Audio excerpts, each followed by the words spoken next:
Shalom, shalom. Selamat malam buat Indonesia ya.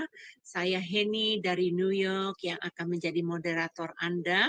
Hari ini menyapa salam sejahtera, salam damai sejahtera buat kita semua. Bapak Ibu, malam ini kita akan meneruskan pengajaran sejarah penebusan. Hari ini adalah pertemuan yang ke-8 dari buku seri yang kedua ya. Kita sudah mempelajari materi-materi yang sebelumnya. Hari ini kita masuk di dalam materi yang baru, yaitu berkat dan iman Yusuf. Wow, sangat menarik pelajaran ini. Bapak Ibu, saya berharap Bapak Ibu dengan tenang ya, fokus untuk belajar bersama-sama kita. Siapkan hati Anda untuk betul-betul mencari tahu isi Alkitab yang sebenarnya. Baik Bapak Ibu yang terkasih, sebelum kita memulai acara ini, saya meminta kepada saudari saya, Ibu Aling, untuk memimpin kita di dalam doa pembukaan. Dipersilakan untuk Ibu Aling. Ya, baik. Terima kasih, Bu Heni. Baik, Bapak Ibu yang terkasih, mari kita berdoa terlebih dahulu. Bapa kami yang di surga, terima kasih dan puji syukur kami masih sekali lagi diberi kesempatan waktu sekarang ini untuk kembali belajar tentang kebenaran firman-Mu melalui materi pembelajaran sejarah penebusan. Ya Bapa, kami mohon agar ada penyertaan-Mu dan juga pimpinan-Mu di dalam kelas pembelajaran kami saat ini. Dan berkatilah Ibu Heni yang menjadi moderator dalam kelas kami saat ini dan juga operator yang bekerja di belakang layar ya Bapak. Hingga mereka dapat bekerja dengan lancar dan memimpin kelas ini sampai selesai. Dan berkati juga Pak Pendeta Yudi Lengkong yang akan menyampaikan kebenaran firman-Mu. Biarlah kiranya Tuhan mengurapi setiap perkataan dari Pak Yudi, sehingga Pak Yudi bisa menyampaikan kebenaran firman-Mu sesuai dengan kehendak-Mu ya Bapa. Dan berikanlah kami semua yang ada di dalam ruangan ini maupun yang di live YouTube yang mendengarkan tentang pembelajaran firman ini, kami mampu menerima setiap firman yang ditabur di dalam hati kami dengan baik, dengan benar, dan juga menjadi rema di dalam diri kami. Sehingga kami dapat menjadi pelaku-pelaku firman-Mu, bukan hanya dengan perkataan tetapi juga perbuatan, dan mendewasakan iman kami dari hari semakin hari. Terima kasih ya Tuhan Yesus, kami serahkan waktu kelas kami ini dari awal hingga akhir di dalam tangan-Mu dan penyertaan-Mu. Dalam nama Yesus kami berdoa, haleluya, amin. Amin. Terima kasih untuk Ibu Aling yang telah memimpin kita dalam doa. Baik Bapak Ibu, sebelum kita masuk di dalam pembelajaran kita, ada baiknya kita mengenal siapa dosen kita pada malam hari ini ya. Ada sebagian yang sudah mengenalnya, ada juga yang baru tahu siapakah dia. Baik, saya akan memperlihatkan siapakah dia.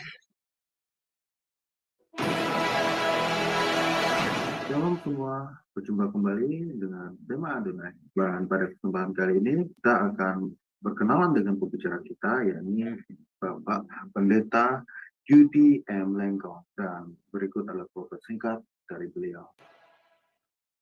Nama lengkap Pendeta Yudi B. M. Lengkong, Eskom, MD, MTH, Demin. Beliau lahir di Manado pada tanggal 21 Oktober tahun 1979. Alma mater, Sarjana Komputer Eskom di Universitas Bina Nusantara, Jakarta pada tahun 2003. Master of Divinity MD di The Presbyterian General Assembly Theological Seminary, Florida, US pada tahun 2010. Doctor of Ministry Demin di Barrett Theological Seminary, Florida, US pada tahun 2015. Master Teologi MTH di STT Bethesda, Bekasi pada tahun 2021. Pelayanan Pendeta di Gereja Presbyterian Bukit Sion Indonesia di Jalan Telaga Warna 1, nomor 2, Puri Cinere, Depok. pembicara seminar buku seri sejarah penebusan untuk Yayasan Damai Sejahtera Utama Depok, dosen di STT Giasmos Mission Jakarta. Shalom, selamat datang di Zoom Sema Adonai. Kami memperkenalkan acara Zoom kami di mana banyak pengajar juga. Bapak Ibu, saya hanya memberikan info. Hari ini adalah pelajaran yang sangat luar biasa. Karena saya telah mencicipi makanan pengajaran sejarah penebusan yang dahulu kalau saya mendengarkan mengenai berkat Yusuf ini berbeda dengan hamba-hamba Tuhan yang menerangkannya. Jadi hari ini Bapak Ibu akan mendapatkan pengajaran yang baru, ya, makanan rohani yang baru dari sudut pandang yang berbeda. Nah, Bapak Ibu pasti senang sekali dan saya percaya Bapak Ibu akan diberkati. Baik Bapak Ibu yang terkasih, tidak lama-lama lagi kita akan serahkan kepada Pendeta Yudi. Dipersilakan Pak. Terima kasih Ibu Heni. Shalom Bapak Ibu, saudara sekalian. Senang ketemu kembali lagi dari seluruh bagian dunia. Kita berkumpul lewat media online merupakan suatu berkat dari Tuhan yang besar. Dan malam hari ini, mari kita melanjutkan pelajaran Alkitab kita. Jadi kita mempelajari Alkitab dari sudut pandang sejarah penebusan, dan kita menggunakan alat bantu, yaitu buku sejarah penebusan yang ditulis oleh Pendeta Abraham Park.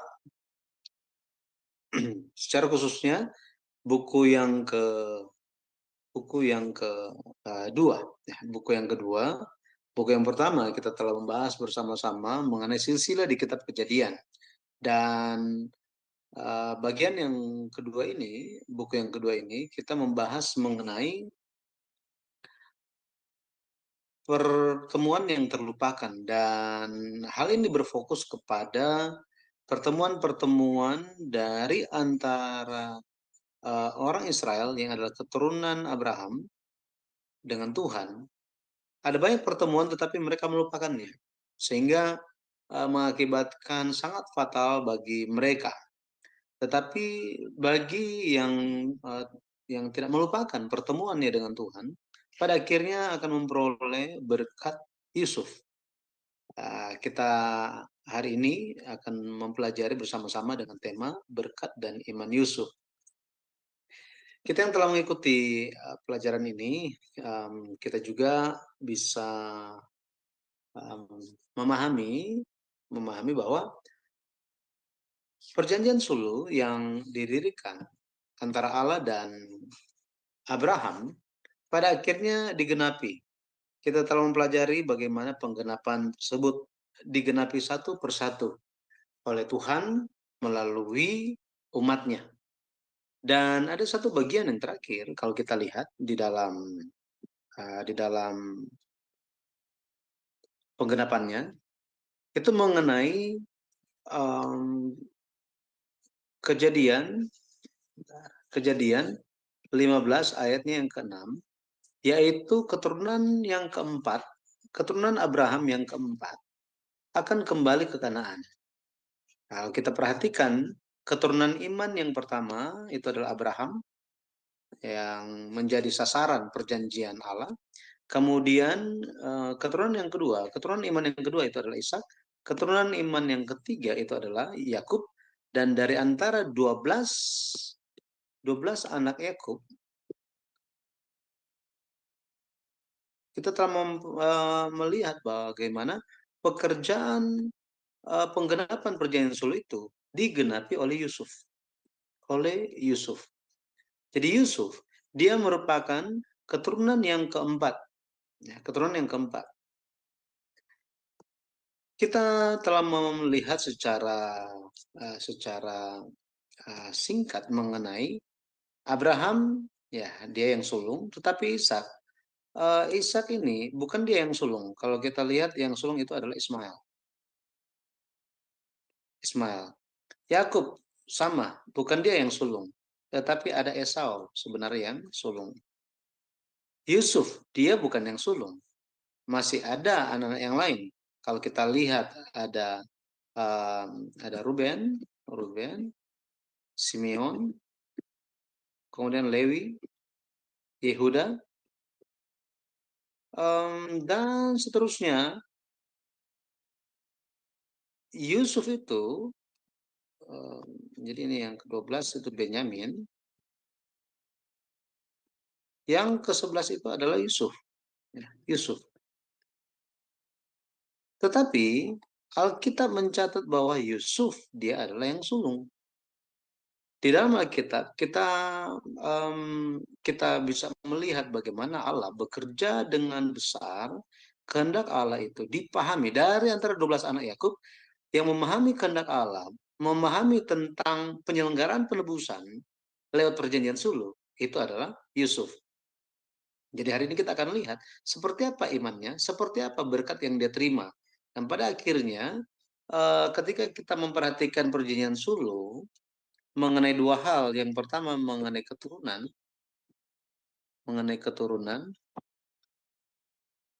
kemudian yang kedua itu mengenai tanah.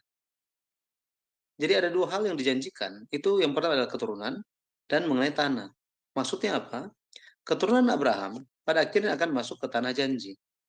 Di kemudian hari, hal ini berbicara mengenai anak-anak Abraham di dalam Yesus Kristus akan masuk ke dalam kerajaan surga. Itu sebabnya penggenapan perjanjian sulh memberikan suatu pelajaran yang sangat penting bagi kita, bagaimana untuk jemaat kudus bisa memenuhi syarat sebagai orang yang akan masuk ke dalam tanah perjanjian. Jadi kita akan lihat 3 bagian. Yang pertama kita akan lihat mengenai tambahan-tambahan atau bukti-bukti Yusuf sebagai anak sulung. Kemudian kita akan lihat mengenai berkatnya dan kita akan lihat mengenai iman dari Yusuf. Baik. Mari kita lihat mengenai bukti Yusuf itu memiliki hak kesulungan. Dari dalam Alkitab, Pendeta Abraham Park itu menyusun bukti-bukti di dalam Alkitab yang kita bisa temukan yang mendukung pendapat bahwa Yusuf itu adalah anak yang sulung, sehingga dia berhak untuk menerima berkat sulung, gitu ya, berkat sulung. Yang pertama, kalau kita baca di Kejadian 44, ayatnya yang ke-27 sampai 28, di situ Yakub memberikan pengakuan bahwa Rahel itu merupakan istrinya, gitu ya. Jadi secara khusus disebutkan istriku, katanya ya, istriku. Kita lihat bersama-sama. Sebentar saya bukakan. Kejadian 44. Kita akan lihat Kejadian 44 ayatnya yang ke-27 dan 48. Jadi ini sebenarnya peristiwa yang sudah lama berlalu setelah Yusuf itu dijual, terpisah dari Yakub, gitu ya. Yusuf itu terpisah dari Yakub. Dan ceritanya Yusuf, saudara-saudara Yusuf bertemu dengan Yusuf dan Yusuf menghendaki untuk Benyamin itu dibawa serta ke Mesir, ya, karena dia mau ketemu, gitu ya, ketemu. Pada waktu itu, saudara-saudara Yusuf datang menghadap kepada Yusuf, ya, dan mereka menceritakan apa yang papanya katakan, gitu ya. Ayat 27, kemudian berkatalah hambamu, ayahku, kepada kami. Kamu tahu bahwa istriku telah melahirkan 2 orang anak bagiku. Gitu ya. Jadi istriku, katanya, yang seorang telah pergi daripadaku, dan aku telah berkata, tentulah ia diterkam oleh binatang buas, dan sampai sekarang aku tidak melihat dia kembali.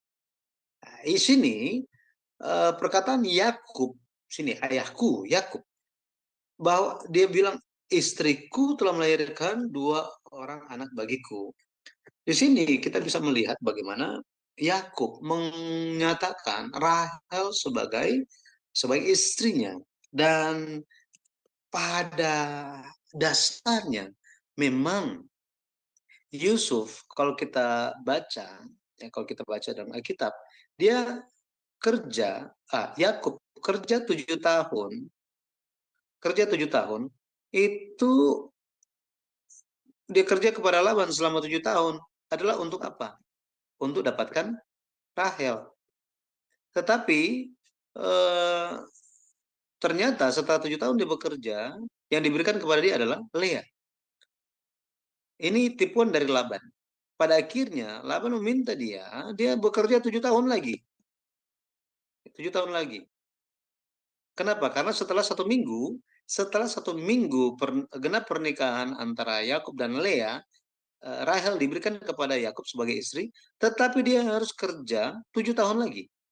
Pada akhirnya Yakub bekerja 14 tahun untuk siapa? Untuk Rahel ini. Itu sebabnya tanpa ragu-ragu Yakub katakan apa? Istriku sudah melahirkan 2 orang anak bagiku.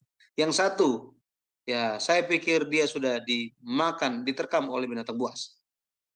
Nah, ini bicara mengenai Rahel, dan Rahel mendapatkan 2 orang anak. Anak yang pertama itu adalah Yusuf. Bukti lainnya kalau kita lihat, kalau kita baca di Kejadian 37, di ayatnya yang ketiga, kita bisa lihat bagaimana Yusuf lebih dikasih ayahnya dibanding yang lain. Ini memang terlihat seperti adanya ketidakadilan, akan tetapi Yakub tidak bisa menutupi fakta bahwa memang Rahel itu merupakan istri yang dia kasihi di antara yang lain. Ayat 3 dikatakan, ya Israel lebih mengasihi Yusuf dari semua anaknya yang lain, sebab Yusuf itulah anaknya yang lahir pada masa tuanya. Dan ia menyuruh membuat jubah yang maha indah bagi dia. Di sini ada kata jubah maha indah. Jubah maha indah merupakan suatu tradisi untuk seseorang itu, orang yang mengenakan jubah maha indah ini, menunjuk kepada sosok yang menerima kasih paling banyak, yang paling dikasihi, atau anak sulung. Dan kita tahu bahwa Alkitab tidak mencatat jubah maha indah itu diberikan kepada Ruben, melainkan kepada Yusuf. Nah, seperti ini. Itu bukti yang pertama. Yang kedua, itu mengenai Zavnat Pa'anea. Zavnat Pa'anea. Zavnat Pa'anea memiliki makna orang yang memiliki nama ini, orang yang memiliki nama ini hidup. Ya, hidup. Jadi Firaun, kita perlu ingat bahwa Zavnat Pa'anea merupakan nama yang diberikan Firaun kepada Yusuf. Dan Zavnat Pa'anea ini diberikan nama yang diberikan oleh Firaun karena Firaun melihat bahwa Yusuf merupakan orang yang diutus Tuhan, orang yang diutus Tuhan untuk menyelamatkan dunia,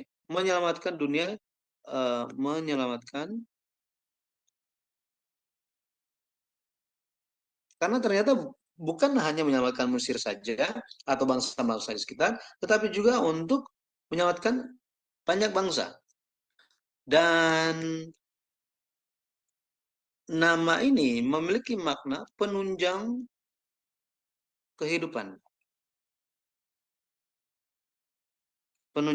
Sehingga rabi-rabi di zaman Perjanjian Lama melihat Zavnat Pa'anea ini memiliki makna sebagai juru selamat. Ya, rabi-rabi melihatnya memiliki makna, gitu ya. Memiliki atau mengandung makna juru selamat. Ya. Karena arti dari Zapnat Paanea.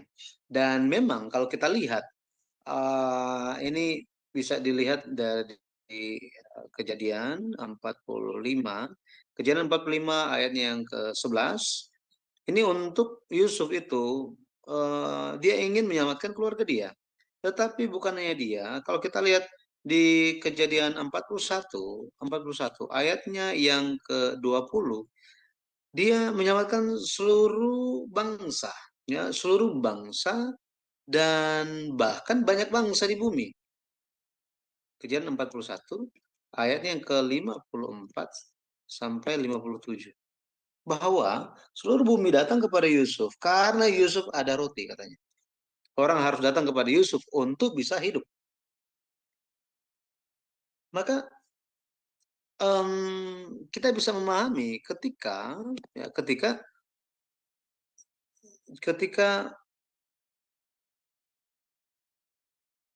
dikatakan di Kisah Para Rasul 4 ayat yang ke-12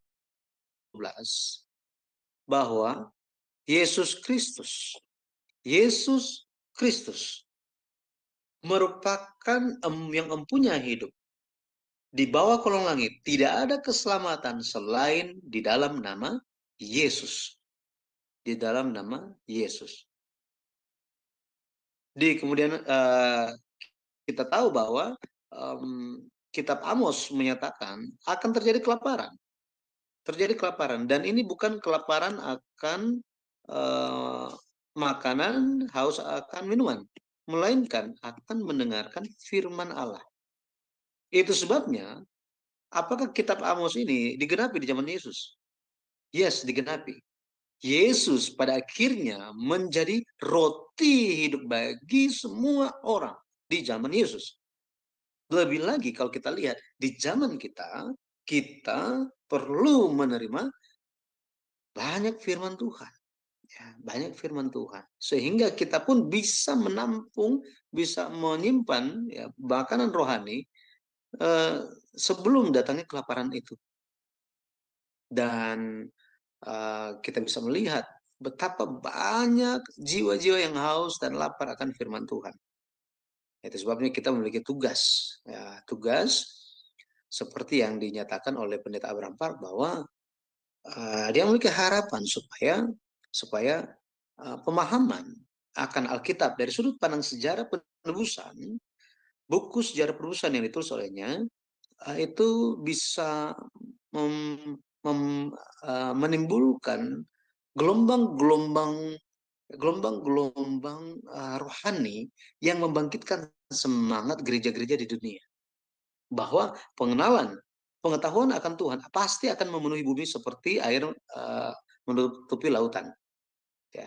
Jadi ini pun menjadi tugas kita semua. Kemudian pencatatan di Ibrani pasal 11. Kalau kita lihat di pencatatan Ibrani pasal 11, setelah Alkitab, penulis kitab Ibrani mencatat mengenai Habel, dia mencatat mengenai Nuh. Setelah Nuh, langsung lompat 10 generasi dan mencatat, sebelum Nuh, ada Henok dulu. Ya, ada Henok. Jadi ada Henok terlebih dahulu. Bentar. Jadi ada Henok. Setelah Henok, itu ada Nuh. Nah, setelah Nuh, penulis kitab Ibrani mencatat tentang iman Abraham. Setelah Abraham, Ishak. Setelah Ishak, Yakub. Dan setelah Yakub itu siapa? Yusuf. Ini merupakan bentuk 4 generasi iman yang tidak terpisahkan. Ini keturunan darah langsung. Darah daging langsung. Tetapi bukan hanya bicara tentang darah daging yang menyambungkan mereka, melainkan menekankan tentang iman. Tentang iman. Ya. Secara khusus kalau kita lihat, Ibrani 11 ayat yang ke-22 berbicara mengenai tulang Yusuf. Dan hubungannya dengan apa? Hubungannya dengan Exodus. Hubungannya dengan Exodus. Ini hal yang sangat luar biasa. Dari banyak perbuatan iman, dia berbicara mengenai tulang-tulangnya. Ya, pencatat kitab Ibrani mencatat tentang imannya. Ya, itu. Jadi ada juga mengenai isi berkat Yakub dan berkat Musa. Secara khusus kalau kita lihat dikatakan mengenai, ini kita akan lihat lagi tentang orang yang teristimewa katanya. Teristimewa. Gitu ya, teristimewa. Kata teristimewa ini di dalam bahasa Ibrani itu sebenarnya adalah nazir. Kita sering mendengarkan nazar kan? Artinya ini merupakan orang yang dibedakan untuk tujuan khusus. Tujuan khusus. Untuk tujuan khusus. Sehingga ketika Yakub berbicara tentang Yusuf, dia adalah orang yang teristimewa. Musa pun berbicara, Yusuf orang yang teristimewa. Dia adalah nazir. Ini orang yang dibedakan untuk tujuan khusus. Sehingga kita bisa tahu bahwa Yusuf memiliki posisi yang paling tinggi, secara khususnya bicara tentang batu kepala. Nah, ini berkat batu kepala. Bukan kepala batu ya, tetapi berkat batu kepala. Nah, nanti kita akan bicara mengenai hal ini. Dan yang terakhir, kita bisa lihat tentang pengakuan di 1 Tawarik 5 ayat 1 Tawarik 5 ayat 1 dan 2. 1 Tawarik 5 ayat 1 sampai 2. Kalau kita lihat di 1 Tawarik 5 dikatakan apa di situ? Coba kita lihat ya. 1 Tawarik 5 ayat 1 dan 2 dikatakan anak-anak Ruben, anak sulung Israel. Dialah anak sulung, tetapi karena ia telah melanggar kesucian petiduran ayahnya, maka hak kesulungannya diberikan kepada keturunan dari Yusuf. Anak Israel juga, sekalipun tidak tercatat dalam silsilah sebagai anak sulung. Ayat 2, memang Yehudalah yang melebihi saudara-saudaranya. Bahkan salah seorang dari antaranya menjadi raja. Tetapi hak sulung itu ada pada Yusuf. Kita perlu ingat, pencatatan kitab Tawarik itu dicatat oleh generasi yang kembali dari pembuangan Babel. Dan ini lihat bahwa yang mencatat ini adalah Ezra. Ezra yang mencatat tentang kitab Tawarik. Ya, Ezra. Ada yang bilang juga Nehemia, gitu ya. Setelah banyak waktu berlalu, mereka berbicara mengenai bangsa Israel itu datang dari mana sih? Makanya dimulai dengan Adam, gitu ya. Kemudian bicara mengenai sejarah raja-raja. Di sini Yehuda yang melebihi saudara-saudaranya, bahkan salah seorang dari antaranya menjadi raja. Di sini bicara tentang Daud. Tetapi hak sulung ada pada Yusuf. Nah, maka kita bisa lihat Yusuf, dia menggenapi perjanjian sulh, dia diakui sebagai anak sulung, ya, meskipun tidak dicatat sebagai anak sulung dalam silsilah gitu ya, secara tertulis tidak dicatat. Baik, jadi kita telah melihat tentang bukti Yusuf memiliki hak kesulungan. Yang kedua kita akan lihat mengenai berkat yang diterima oleh Yusuf. Berkat yang diterima oleh Yusuf. Yang pertama itu berkat batu kepala. Mungkin bagian kita baca Kejadian 49 ayat 26. Kejadian, kita lihat Kejadian 49, kita akan lihat ayat yang ke-26. Ayat yang ke-26. Saya bacakan. Berkat ayahmu melebihi berkat gunung-gunung yang sejak dahulu, yakni yang paling sedap dari bukit-bukit yang berabad-abad. Semuanya itu akan terus ke atas kepala Yusuf ke atas batu kepala orang yang teristimewa di antara saudara-saudaranya. Kalau kita lihat di sini, di dalam versi bahasa Inggris, semoga ada di atas kepala Yusuf dan di mahkota kepalanya. Ya, mahkota kepalanya. Batu kepala ini mungkin kita lebih kenal sebagai ini, ubun-ubun. Itu apa? Kalau misalnya ini kepala, itu ada di sini. Ini posisinya, paling atas. Titik tertinggi di kepala. Di kepala. Dan berkat ini diberikan kepada Yusuf. Ini menandakan apa? Ini menandakan apa? Kepala itu adalah anak sulung. Anak sulung. Tetapi batu kepala ini melebihi sulung. Sulung dari sulung. Sulung dari sulung. Jika kita baca Ulangan 21 ayat 15 sampai 17, itu adalah berkat anak sulung. Dikatakan anak sulung, entah itu dia lahir dari istri yang tidak dikasihi atau dikasihi, tetap jika dia adalah anak sulung, anak itu akan terima berkat dua bagian. Ya, dua bagian dari milik ayahnya. Dua bagian.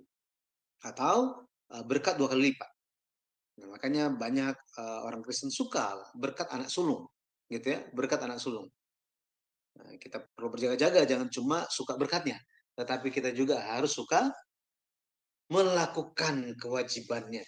Nah ini, ya, bukan cuma ingin berkatnya, tetapi mari lakukan kewajibannya. Nah, sulung dari sulung ini melebihi berkat anak sulung, melebihi berkat anak sulung. Kalau kita lihat di kitab Ibrani 6 ayat 14, kitab Ibrani 6 ayat 14, di situ dikatakan aku akan memberkati engkau berlimpah-limpah dan membuat engkau sangat banyak. Ini dengan kata lain bicara aku akan memberkatimu dan memberkatimu. Dan aku pasti membuat engkau sangat banyak. Jadi ekspresi Ibrani 6 ayat 14 menunjuk kepada berkat batu kepala, ya, batu kepala. Lebih lagi kalau kita lihat, ya, kalau kita lihat di Kejadian, kitab Kejadian 49 ayat yang ke-26 tadi saya sudah sampaikan, kemudian di Ulangan 33 ayatnya yang ke-16 itu keduanya memunculkan kata orang yang teristimewa, orang yang teristimewa, orang yang teristimewa. Kata teristimewa ini tadi saya katakan nazir. Nazir, orang yang dikuduskan, orang yang dibedakan untuk tujuan khusus. Orang yang didedikasikan, orang yang dipersembahkan untuk Allah. Itu sebabnya bagi jemaat kudus yang ingin memperoleh berkat anak sulung, ya, berkat batu kepala, kita perlu menjadi orang yang teristimewa atau orang yang dibedakan secara khusus. Ya, bedakan secara khusus. Orang yang didedikasikan untuk Allah. Untuk Allah. Nah, jadi ketika berbicara mengenai hal ini, Yusuf menduduki posisi yang paling tinggi. Makanya kalau kita baca di dalam kitab Wahyu, ada banyak ekspresi mengenai orang-orang yang ada di kerajaan surga.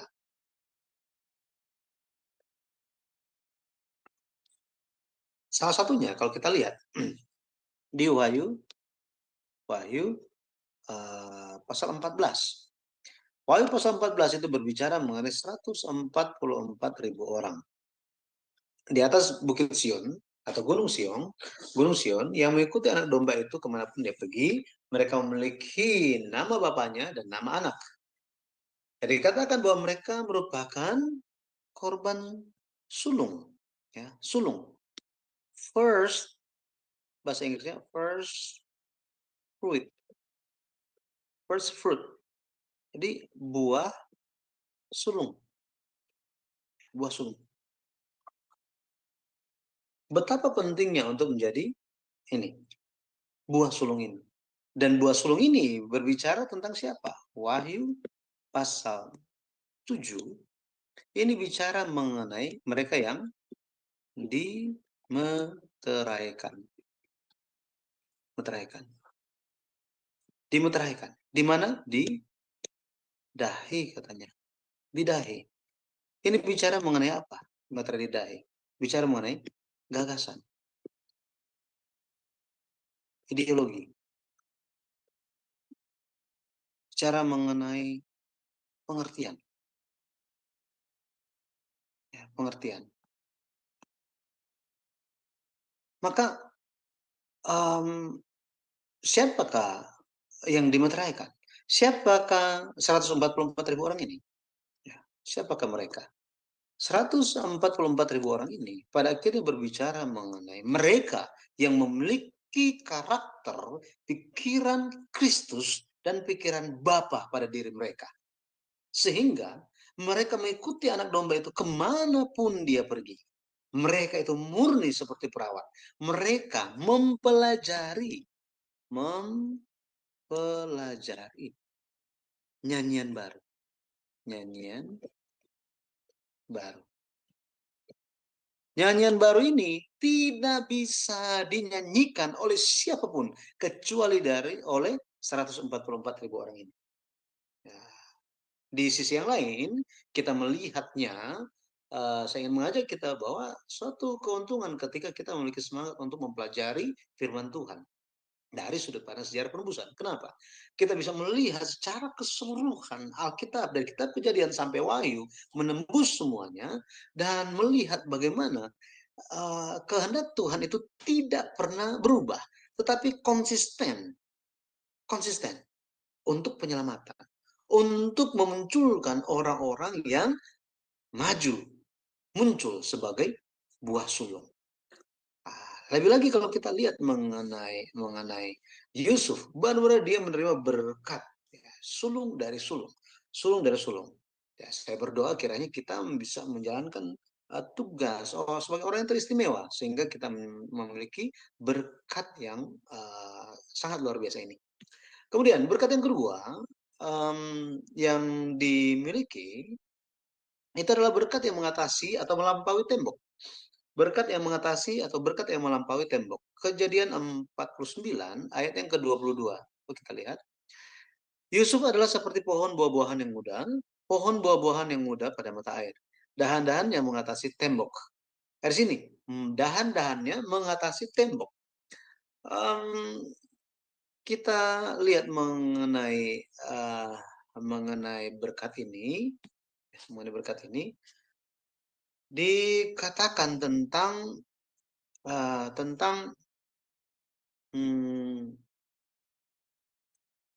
pohon buah-buahan muda, ya, pohon buah-buahan yang muda pada mata air.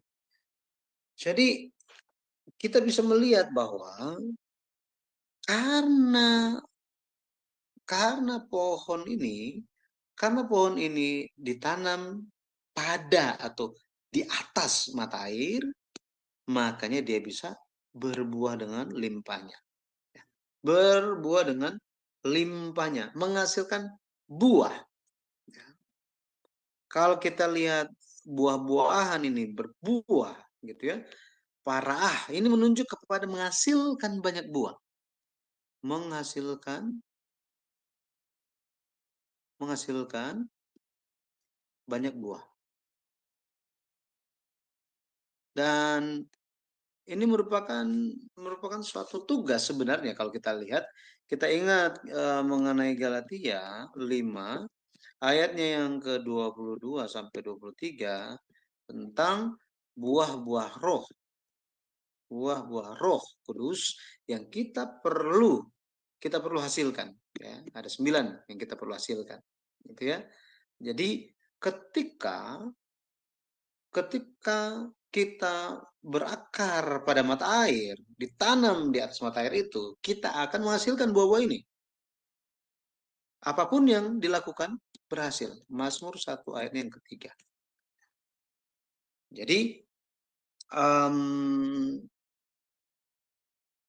ketika kita bicara mengenai berkat Tuhan, jangan hanya lihat berkat secara jasmani saja. Nah, ini jangan sampai terjebak kepada berkat jasmani saja. Bukannya tidak perlu, tetapi jangan terjebak di sini. Lebih daripada itu kita perlu berkat rohani. Dan buah-buah roh ini, 9 buah roh ini merupakan berkat rohani bagi kita. Dan ini membawa sukacita dan damai sejahtera. Damai sejahtera. Nah, makanya kita perlu mengusahakannya, ya. Jadi Allah bekerja melakukan segala sesuatu pada akhirnya untuk membawa kebaikan. Ya. Jadi buah-buahan ini berkat. Jadi menghasilkan banyak sekali buah, banyak buah. Pada akhirnya kita pun bisa menjadi di dalam Kristus kita menjadi buah pertama, gitu ya, buah pertama yang sulung. Kemudian ini berkat apa? Ini berkat yang melampaui tembok. Melampaui tembok. Jadi kalau misalnya kita ada pohon mangga atau rambutan, itu udah lewat pagar. Pada akhirnya kalau sudah lewat pagar, ini bisa membawa berkat atau memberikan keuntungan bagi orang yang lain. Memberikan keuntungan bagi orang lain. Ini suatu hal yang luar biasa. Ya, hal yang luar biasa. Bahwa kita, bukan hanya kita saja, tetapi kita berbagi berkat. Kita masih ingat mengenai Yusuf di kejadian 39 ayat yang kelima dikatakan Tuhan memberkati rumah orang itu gara-gara Yusuf. Jadi Potifar, rumah Potifar diberkati. Karena siapa? Karena Yusuf. Karena Yusuf ada di situ. Ini. Karena Yusuf ada di situ. Itu sebabnya kita yang ingin menerima berkat yang melampaui tembok, kita pun benar-benar harus memiliki iman seperti yang Yusuf miliki. Pada akhirnya kemanapun kita pergi, tempat-tempat tersebut akan menerima berkat dari Tuhan. Dan ini menjadi suatu berkat yang luar biasa bagi Yusuf. Bagi Potifar. Bukan hanya rumah Potifar saja, tadi kita sudah bahas bersama-sama di Kejadian 41 ayatnya yang ke-56 sampai 57, karena Yusuf maka semua orang itu bisa hidup. Bisa hidup gara-gara apa? Gara-gara Yusuf, satu orang ini. Jadi luar biasa. Kiranya kita di dalam tempat pelayanan kita banyak berkat Tuhan dilimpahkan karena kita ada di situ, ya, karena Tuhan melihat iman kita. Maka jadi pertanyaan, iman seperti apa yang Yusuf miliki? Ini merupakan kesimpulannya. Jadi iman seperti apa yang Yusuf miliki? Yang pertama, Yusuf memiliki iman yang mengalahkan kesengsaraan. Mengalahkan kesengsaraan. Kesengsaraan seperti apa sih yang diekspresikan oleh Alkitab?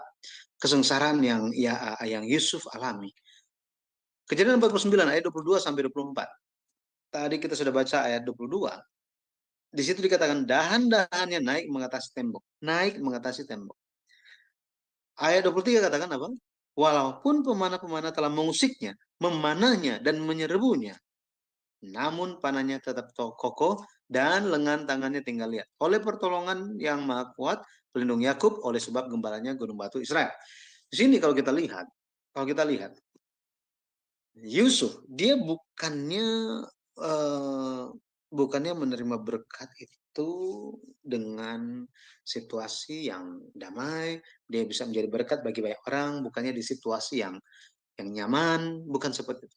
Tetapi pemanah-pemanah sudah mengusik dia, memanah dan menyerbu katanya. Ini kalau kita lihat merupakan suatu kiasan dari penderitaan-penderitaan yang Yusuf alami. Coba bayangkan, dia dijual oleh saudara sendiri. Mau dibunuh, dijual.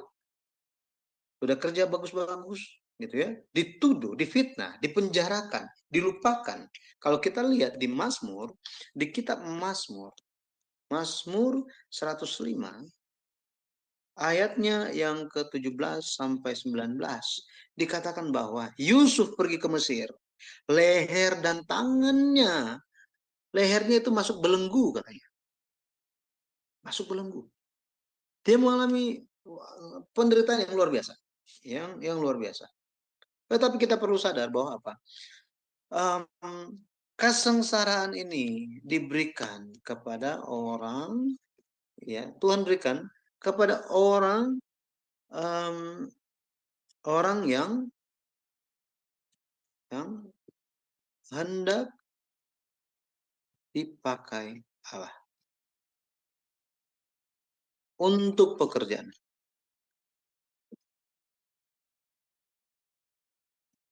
Jadi kalau kita ingat mengenai Daud, gitu ya,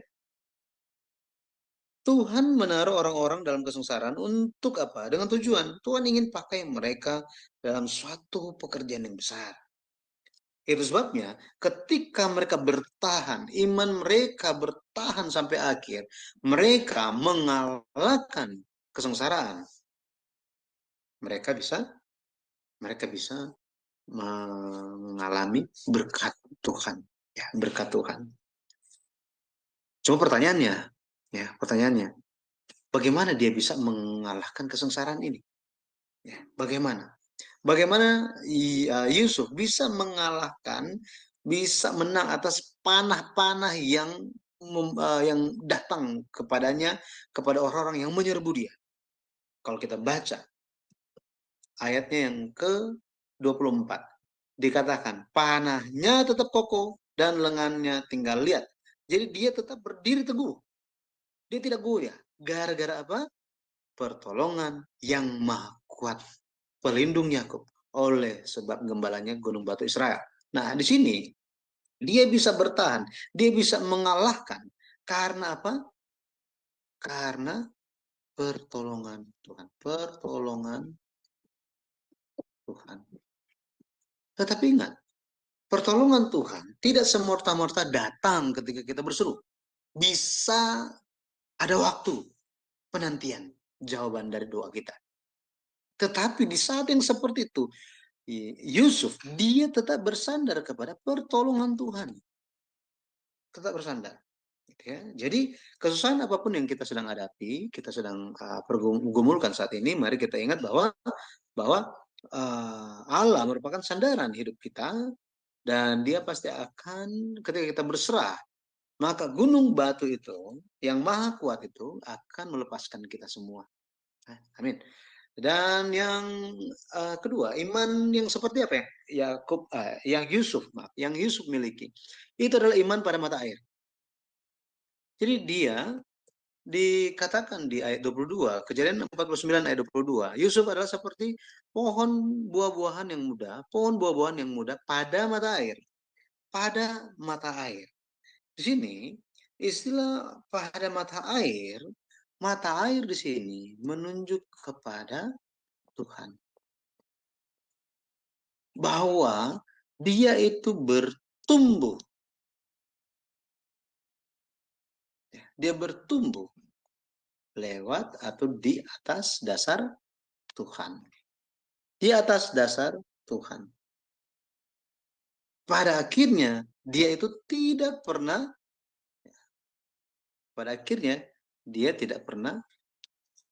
layu. Tidak pernah layu. Satu hal yang luar biasa kalau kita lihat. Ya, hijau terus. Jadi pada mata air.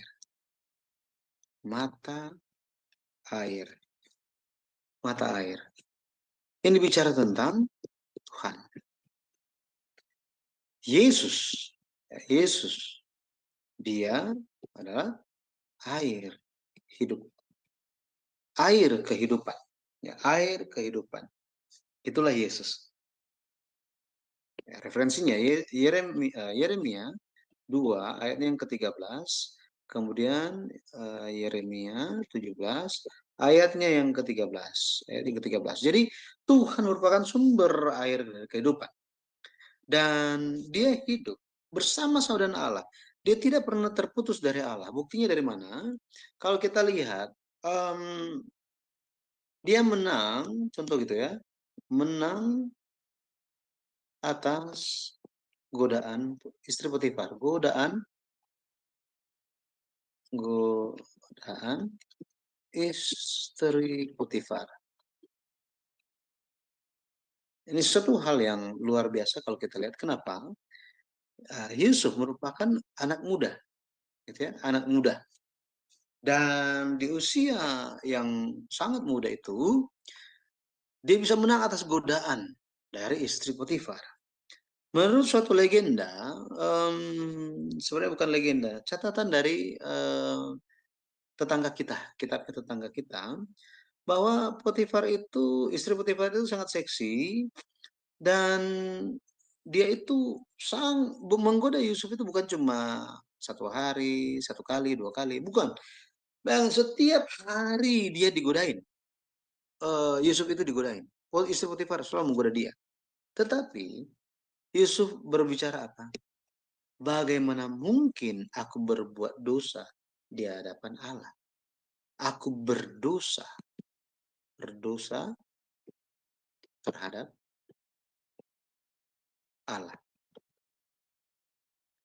Yang kita perlu ingat di sini bahwa Abraham, Ishak, Yakub, semua tokoh ini bertemu langsung dengan Allah. Tetapi Yusuf tidak pernah alami itu. Tidak pernah alami. Dia tidak pernah ada pengalaman langsung bertemu. Tuhan berfirman langsung kepada dia. Tidak pernah. Yusuf hanya lewat apa? Mendengar, merenungkan, memperhatikan,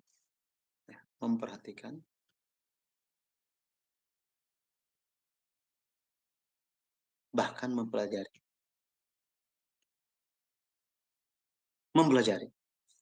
Ini yang Yusuf lakukan. Kita apakah mengalami seperti yang Abraham, Ishak, Yakub, atau yang seperti Yusuf?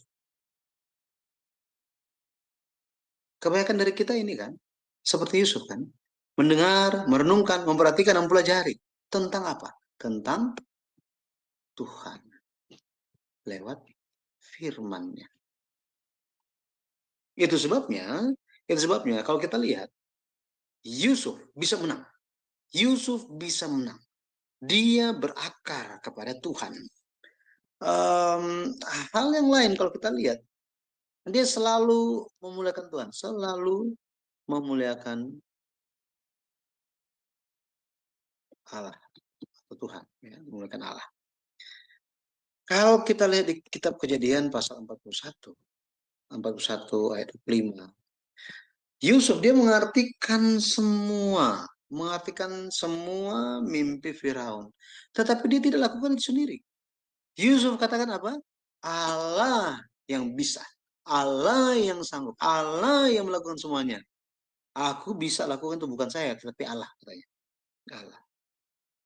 Jadi kita bisa lihat bagaimana Yusuf dia menjalankan kehidupan yang berdoa. Dia percaya bahwa Allah itu adalah Allah yang dekat. Setiap kali dia berseru kepada Allah. Jadi kita bisa lihat bahwa pada akhirnya kesimpulannya Yesus Kristus.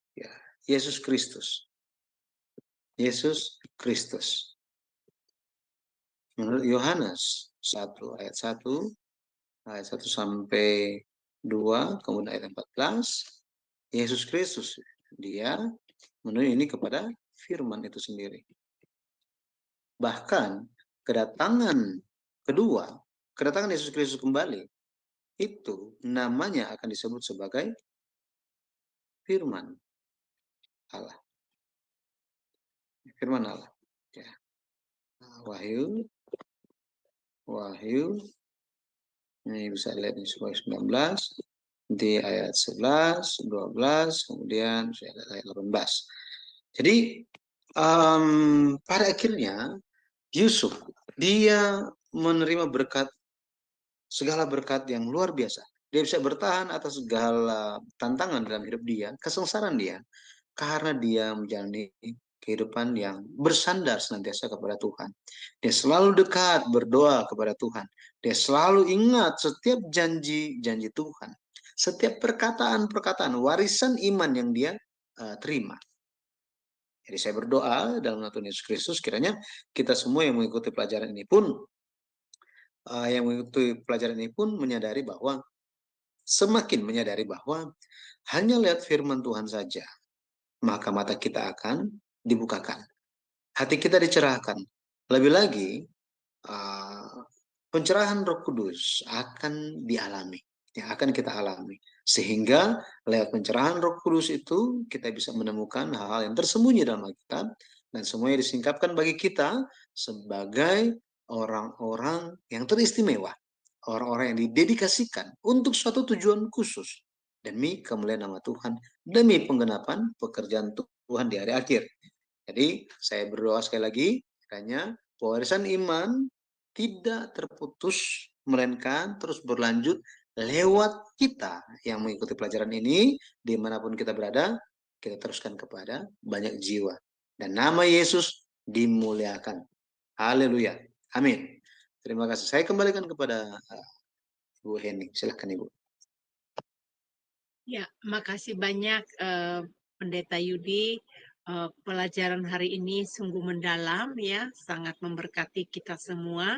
Saya percaya Bapak Ibu bisa belajar ya. Nanti memang banyak sekali ayat-ayat yang disampaikan. Nanti Bapak Ibu bisa mengulangi kembali video ini, mencatat kembali ayat-ayatnya ya. Memang ini materi sekolah di kuliah ya, jadi memang berat sedikit pelajarannya. Tapi kalau Bapak Ibu akan belajar sungguh-sungguh, pasti akan mendapatkan berkat-berkat. Nah, sebelum kita masuk di ruang tanya jawab, saya minta Bapak Ibu yang terkasih, memang Zoom Sema Adonai ini tempat belajar firman Tuhan. Bagi Bapak Ibu yang di luar sana, tolong bagikan share ini kepada keluarga Anda, karena untuk belajar firman itu sangat penting buat kita semua ya. Dan Bapak Ibu, apabila Anda ada pertanyaan, dipersilakan, karena Bapak dosen kita masih ada waktu buat Anda yang ingin bertanya ya, dipersilakan teman-teman sekalian ya.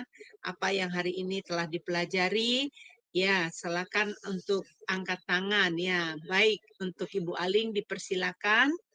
Iya, terima kasih Bu Eni untuk kesempatannya. Shalom, selamat malam Pak Yudi.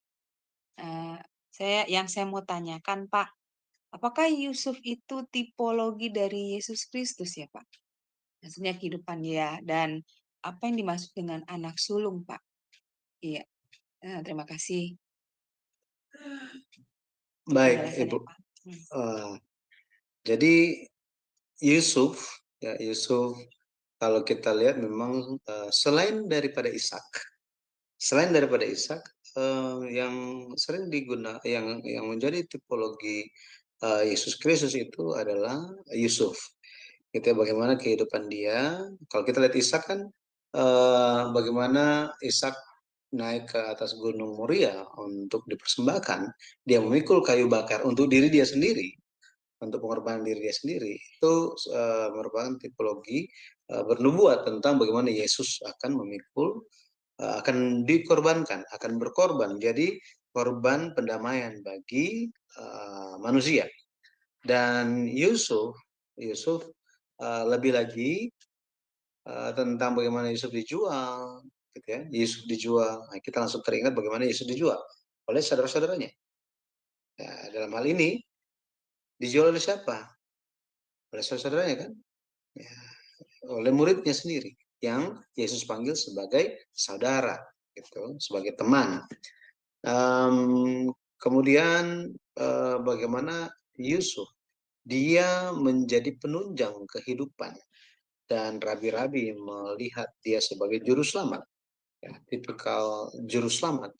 Jadi Yesus Kristus pada akhirnya menggenapi bagaimana apa yang dinubuatkan oleh Yusuf, hal-hal yang terjadi kepada Yusuf. Nah, kayaknya di kemudian hari pekerjaan-pekerjaan apa yang Yesus ajarkan. Ada banyak hal kalau kita baca di kitab Yohanes bagian akhir, ada banyak hal yang Yesus lakukan ketika dia berada di bumi ini. Tetapi kalau misalnya dituliskan semuanya, sepertinya dunia ini tidak bisa menampungnya. Ada ekspresi seperti itu, gitu ya. Bukan maksudnya, oh ya, semua buku-buku itu masa sih nggak ada tempatnya di bumi. Bukan itu. Tetapi ada banyak hal yang sangat mendalam yang dia lakukan, memiliki makna yang bisa dijelaskan. Bagaimana dia lakukan semua tersebut, dia menjalani kehidupan di bumi ini sesuai dengan kitab suci. Sesuai dengan kitab suci. Itu sebabnya salah satu keunikan dari buku sejarah penebusan adalah kita bisa menemukan Yesus di Perjanjian Lama.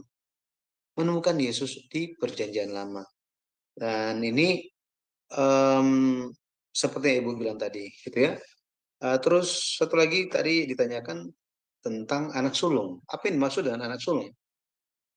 Anak sulung di dalam Alkitab berbicara mengenai anak yang pertama kali lahir, secara jasmani, pertama kali lahir.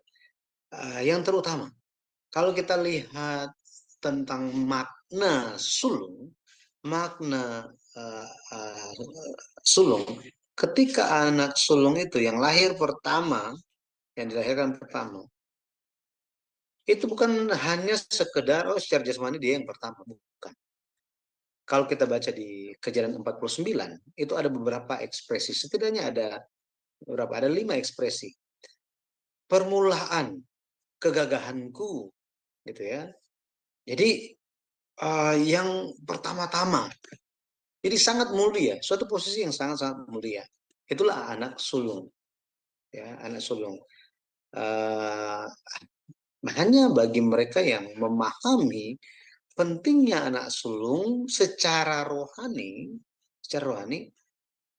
akan mengejar hak kesulungan itu.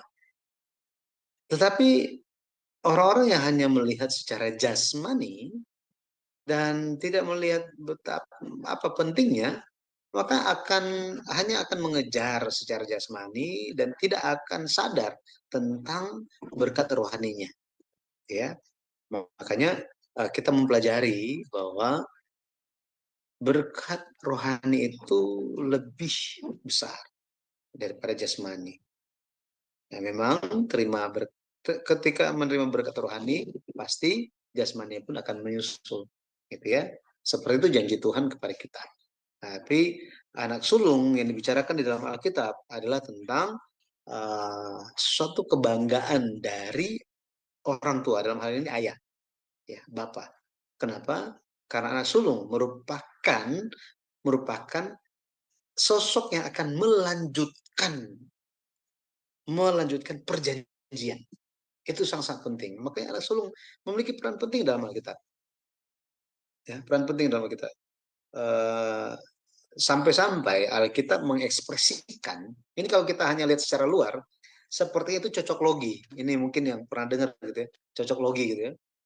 Tapi ini bukan tentang cocok logi, gitu ya, berbeda.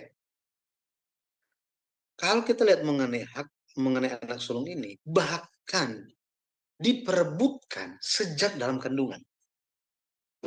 Kalau hanya bicara tentang Esau dan Yakub, berarti cuma satu, mungkin kebetulan. Tetapi jauh ratusan tahun setelah Esau dan Yakub memperebutkan hak kesulungan, anak Yehuda dari Tamar, Peres dan Zera, itu sudah memperebutkan hak kesulungan itu sejak bayi. Sama seperti halnya Esa dan Yakub. Sama. Gitu ya. Nah, jadi seperti itulah makna anak sulung dilihat dari sudut pandang sejarah penebusan apa pentingnya, dan Alkitabnya bicara seperti apa. Semoga bisa membantu Ibu. Iya, baik. Terima kasih sudah mengerti saya, Pak. Berarti anak sulung dalam rohani itu seperti itu. Iya, terima kasih untuk pencerahannya, Pak Yudi. Tuhan berkati. Tuhan berkati. Ya, puji nama Tuhan. Apakah ada lagi dari Bapak Ibu yang ingin bertanya di dalam ini? Saya banyak beberapa poin yang saya baru pelajari baru hari ini ya. Jadi saya sibuk untuk merapikan catatan saya karena ada yang saya baru terima hari ini. Contoh seperti mengenai berkat Yusuf tadi ya, Bapak Pendeta, yang mengenai mahkota kepalanya itu. Jadi artinya apa namanya batu kepala itu adalah berkat, sulung dari yang sulung ya. Wah, itu luar biasa sekali ya Yusuf dapat berkat yang demikian ya. Bapak Pendeta ya, itu sangat mengagumkan. Itu Pak Bapak Pendeta mute itu, jadi nggak kedengaran. Ya. Ya, itu berkat yang sangat-sangat mengagumkan. Makanya Yusuf itu selalu Tuhan ingat dia. Tuhan ingat dia, dan di kemudian hari kalau kita lihat Yesus datang menurut peraturan Melkisedek,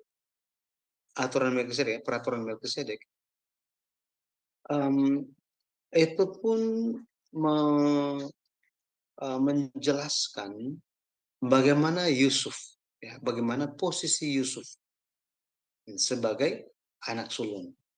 Jadi ketika berbicara tentang Melkisedek, maka kita tidak bisa menghindari untuk membahas dua sosok, Yesus di Perjanjian Baru dan Yusuf di Perjanjian Lama. Mungkin ini nanti lain kesempatan kita bisa bahas mengenai hal ini. Mengenai Melkisedek ini kan sosok yang sangat misterius dalam Alkitab. Hanya dicatat di 3 tempat. Di kitab Kejadian ya di kitab Kejadian berapa? 13. Kejadian 14, maaf. Kejadian 14, kemudian di kitab Mazmur 110, setelah itu di kitab Ibrani. Khususnya di pasal yang ke-7 menjelaskan. Meskipun di pasal-pasal sebelumnya sudah penulis kitab Ibrani itu sudah memiliki pola pikir untuk membahas ke sana gitu. Tetapi mengenai Melkisedek ini di Perjanjian Lama itu menjelaskan tentang Yusuf, di Perjanjian Baru menjelaskan tentang Yesus. Nah, ini suatu hal yang sangat menarik gitu. Bahwa posisi Yusuf itu sangat-sangat luar biasa sampai selain dia menjadi tipologi Kristus, bukan sekedar tipologi Kristus saja, bahkan dia itu menarik suatu silsilah secara rohani, silsilah yang tidak kelihatan. Nah, dan Yesus pun menempuh hal yang sama. Kalau Bapak Ibu ada buku seri yang kedua, itu di bagian akhir dibicarakan tentang Yusuf. Itu sangat menarik, dan itu menguraikan benang yang sepertinya terlihat kusut rumit di dalam Alkitab, tetapi diuraikan dengan sederhana oleh Pendeta Abraham Farr lewat buku yang kedua. Yang saya maksudkan itu adalah berbicara tentang tadi tentang Yusuf, bahwa dia itu bisa bertahan, dia bisa menang atas kesengsaraan oleh pertolongan yang maha kuat, katanya. Yang maha kuat. Gembala, Gunung Batu Israel. Dari itu gembala, katanya, gembala Israel.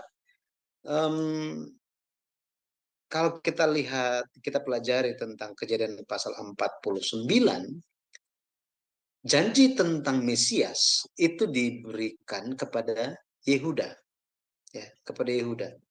Ekspresi yang digunakan adalah Silo, ya. Dia yang diutus, Silo. Kita tahu Siloam kan, kolam yang diutus katanya.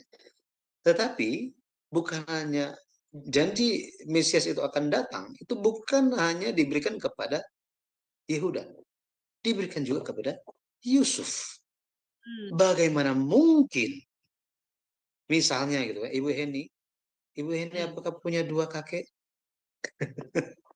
Cuma dari salah satu saja kan? Hanya salah satu saja, nggak bisa dari 2. Gitu. Beda cerita ini maksudnya ya misalnya mama, dari papa, ini bukan ini. Tetapi di dalam satu garis keturunan langsung dijanjikan, oke, Mesias akan datang melalui ini. Yehuda. Tiba-tiba bicara Mesias akan datang lewat Yusuf. Loh, apakah kita bicara mengenai Yesus datang sebagai keturunan Yusuf? Oh, enggak ada. Di kitab Ibrani diperkenalkan Yesus adalah imam besar agung. Loh, mengenai datangnya raja, tidak dikatakan bahwa raja itu, Mesias itu akan datang dari silsilah, tidak dikatakan bahwa raja itu akan datang dari imam itu akan datang dari suku Yehuda. Karena Mesias dari suku Yehuda, imam datang dari suku Lewi. Iya kan? Tetapi Yesus adalah imam besar. Dia bukan datang dari suku Lewi. Dia dari suku Yehuda. Nah, bagaimana menjelaskan hal ini? Penulis kitab Ibrani bilang apa? Yesus datang sebagai imam besar bukan berdasarkan keimaman Harun atau Lewi, melainkan berdasarkan urutan Melkisedek. Jadi bingung lagi, siapa Melkisedek ini gitu ya? Nah, seperti ini, sangat menarik. Jadi tadi Ibu Eni bicara tentang berkat rohani seperti itu, sulung dari sulung. Ini pun tersambung dengan bagaimana sosok Yusuf itu begitu istimewanya sampai-sampai Pendeta Abraham menjelaskan tentang Yusuf. Mesias datang dari sebagai menjelaskan Kejadian pasal 49 bahwa Mesias itu datang dari keturunan Yusuf itu dengan penjelasan tentang Melkisedek. Makanya Yusuf itu sangat-sangat spesial, gitu. Sulung dari sulung. Yesus pun dia yang terutama dari saudara-saudaranya. Nah, seperti itu. Oke, ya, silakan Ibu. Ya, Yusuf yang mau menderita juga ya. Ya, Iya, luar betul. biasa mengenai Yusuf ini, Bapak Pendeta. Dia memberikan contoh yang terbaik buat semua orang ya. Tetapi kalau dia mampu melakukan hal itu memang dia sudah satu pilihan. Menurut saya sudah satu pilihan. Karena banyak sekali orang yang ingin hidupnya mau menyerupai seperti Yusuf, tetapi mereka selalu gagal lagi waktu mereka disakiti, waktu mereka dihina, mereka tidak kuat menghadapinya itu. Ya, sedangkan Yusuf itu saya kagum dengan dia bagaimana dia rela menerima cacian, penghinaan, tuduhan dari saudara-saudaranya itu, sehingga dia bisa terpilih ya menjadi perdana orang yang penting di Mesir. Kemudian Yusuf ini menjadi satu tokoh yang bersejarah di dalam Alkitab kita. Dari iman dia tadi yang seperti Bapak Pendeta katakan tadi, itu iman Yusuf itu menurut saya itu sangat luar biasa kalau menurut saya. Gitu. Ya, Bapak Pendeta di grup saya nggak tahu Bapak Pasu-Pasu ini, saya tampilkan dulu ya. Dia berkata begini, ini pertanyaannya tadi juga dia udah tanyakan kepada dosen yang break sebelumnya. Saya nggak tahu dia Kristen atau dia Islam ya, tapi pertanyaannya mengenai Yudas lagi nih, Bapak Pendeta. Dia berkata, jika Yudas masuk neraka, lantas siapakah yang mengisi tahta yang kosong itu? Karena Tuhan menyediakan untuk ke-12 muridnya. Nah, saya pertanyaan yang sebelumnya dia menanyakan apakah Yudas Iskariot itu masuk neraka. Ya, tadi Bapak Pendeta dosen yang sebelumnya ya sudah pasti karena kelakuannya, perbuatannya, tipe manusia, tadi belajar tentang tipe manusia bahwa dia ya tidak memiliki karakter yang baik ya. Sedangkan kita setelah kita ikut Tuhan, kita memiliki karakter yang baik. Nah, pertanyaan dia, oke, dia jawab lagi, saya Kristen Bu, oke. Naik Pak ke Zoom Pak.